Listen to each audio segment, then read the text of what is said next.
पत्रों की सुर्खियों की ओर।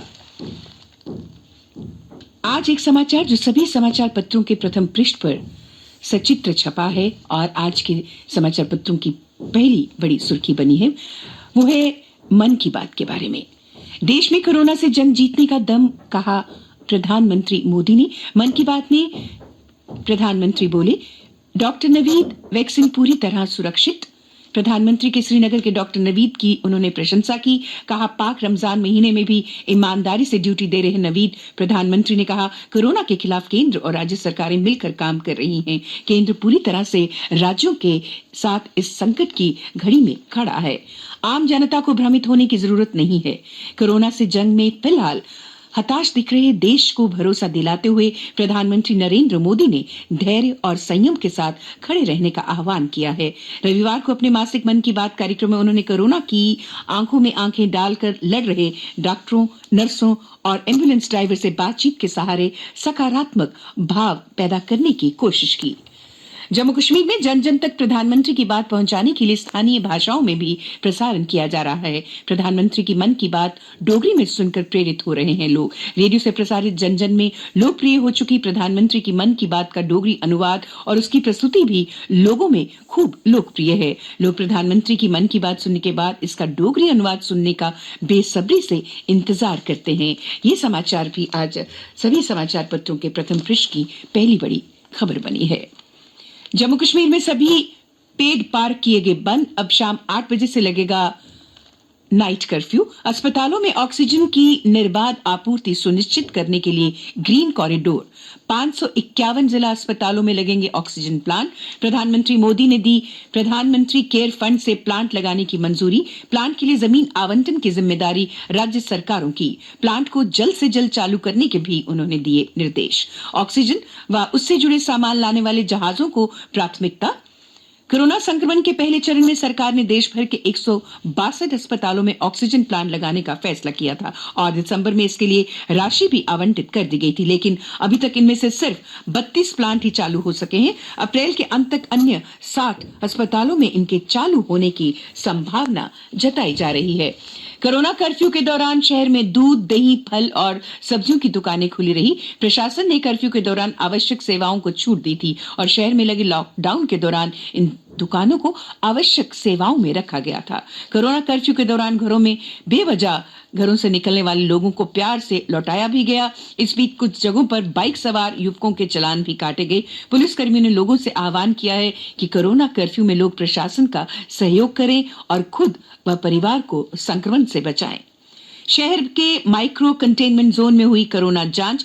बढ़ते कोरोना संक्रमण के चलते शहर में बनाए गए कंटेनमेंट जोन में रहने वाले लोगों का टेस्ट करवाने के साथ उन्हें महामारी से बचने के लिए जागरूक भी किया जा रहा है। 24 घंटे में रिकॉर्ड 2381 नए संक्रमित। केंद्र शासित प्रदेश जम्मू कश्मीर में 21 मरीजों की हुई मौत। 18 वर्ष से ज्यादा उम्र वालों को कोविन पर पंजीकरण के बाद ही लगेगा टीका। नीति आयोग का अनुमान, दूसरी लहर में 15 मई तक यूपी बनेगा हॉटस्पॉट। 30 अप्रैल तक यूपी में हर दिन 1 लाख से ज्यादा होंगे संक्रमित। लगातार चौथे दिन 3 लाख से ज्यादा संक्रमित। हर दिन 3300 मीट्रिक टन की हो रही आपूर्ति। प्राणवायु के लिए हर संभव कोशिश। प्राइवेट वैक्सीन सेंटरों को लौटाने पड़ेंगे बचे हुए डोज। केंद्रीय स्वास्थ्य राजेश भूषण ने राज्यों को दिए निर्देश।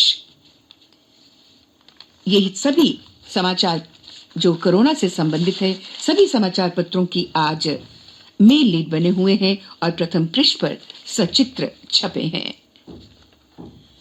देश की विभूति पंडित राजन मिश्र को राजधानी में नहीं मिल सका वेंटिलेटर। दिल्ली के अस्पताल में बिगड़ती गई हालात, शाम को थमी सांसें। बनारस घराने के सुप्रसिद्ध राजन साजन मिश्र की जोड़ी रविवार को टूट गई। हिंदुस्तानी शास्त्रीय संगीत के दिग्गज पंडित राजन मिश्र को जीवन घाती कोरोना ने छीन लिया। शास्त्रीय गायन की दुनिया में अपनी अमिट छाप छोड़ने वाले पंडित राजन मिश्र के निधन से अत्यंत दुख पहुंचा है, कहा प्रधानमंत्री नरेंद्र मोदी ने। पंडित मिश्र जी का जाना कला और संगीत जगत के लिए एक अपूरणीय क्षति है। ये समाचार आज सभी समाचार पत्रों के प्रथम पृष्ठ का दूसरा बड़ा समाचार बना है और सचित्र छपा है।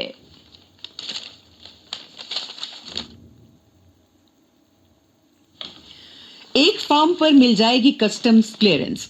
आवश्यक दवाओं और उपकरणों के आयात को गति देने के लिए सीबीआईसी का कदम। फॉर्म में आयातित वस्तु का विवरण और उनके इस्तेमाल की जानकारी उपलब्ध करानी होगी।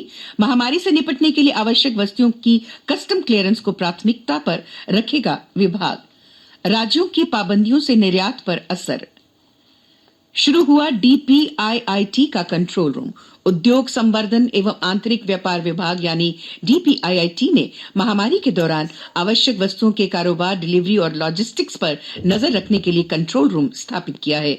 एक अधिकारी ने बताया कि कंट्रोल रूम ने शनिवार को काम करना शुरू किया और एक दिन में शिकायतें सुनी।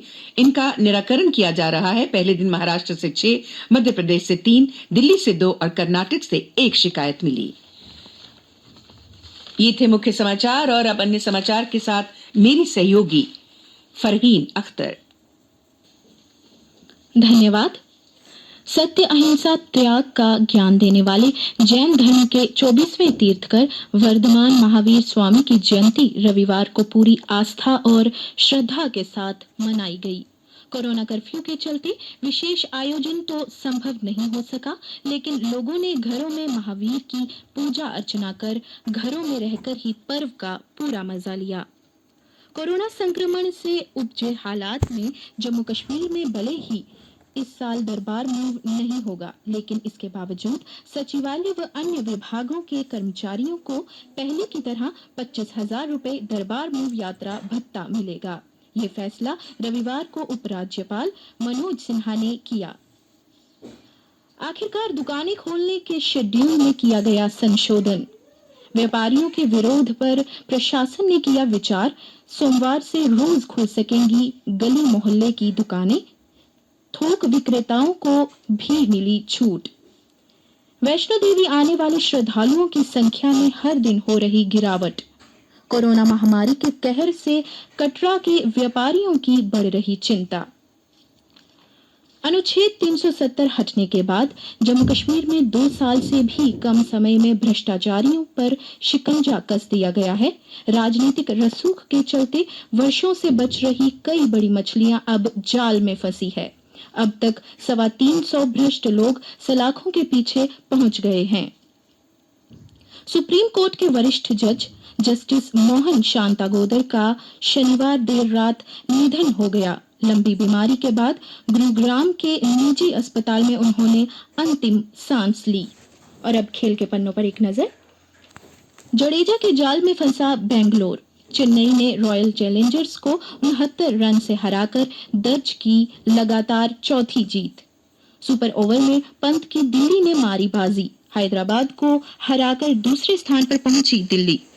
महिला तीरंदाजी टीम ने जीता स्वर्ण पदक। 7 साल बाद भारतीय महिला टीम ने विश्व कप में पीला तमगा जीता। मौसम। आज मौसम के आमतौर पर खुश्क रहने की संभावना है। तापमान।